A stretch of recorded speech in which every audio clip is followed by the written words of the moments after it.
एक वक्त था जब ये कला विलुप्त होने वाली थी। आज वही कला दुनिया की सबसे महंगी शादियों का हिस्सा है। ये है पोल्की की कहानी और ये कहानी शुरू होती है आज से नहीं, सदियों पहले से।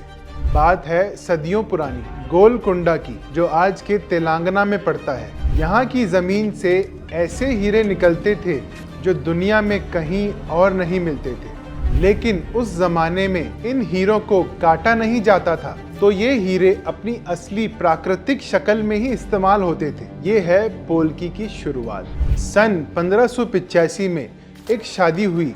इस शादी ने सिर्फ 2 राजघराने नहीं जोड़े, इस शादी ने पोल्की की कला को जयपुर से सीधा शाही दरबार तक पहुंचा दिया और वहां से ये कला पूरे हिंदुस्तान में फैलने लगी। अब सवाल ये है, जब दुनिया भर में लोग हीरों को काट कर तराश कर चमकाने की कोशिश करते हैं, तो पोल्की जो कभी काटा नहीं जाता इतना कीमती क्यों है? इसका जवाब है रेयरिटी एंड रूहानियत। हर पोल्की स्टोन अपने आप में अलग है, बिल्कुल इंसान की तरह। कोई 2 स्टोन सेम नहीं। और जब एक कारीगर इस स्टोन को जड़ाऊ तरीके से अपने हाथ से जड़ता है, कभी मशीन से नहीं, तो उसमें हफ्तों कभी कभी महीनों की मेहनत लग जाती है।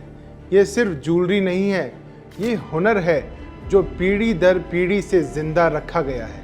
लेकिन ये कहानी सीधी नहीं है।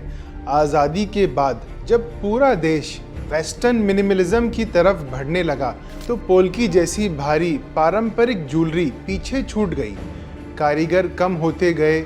ये कला जो कभी शाही दरबारों की शान थी, धीरे धीरे एक डाइंग आर्ट बनती गई। लेकिन जो चीज़ असली होती है वो कभी पूरी तरह मिट नहीं सकती।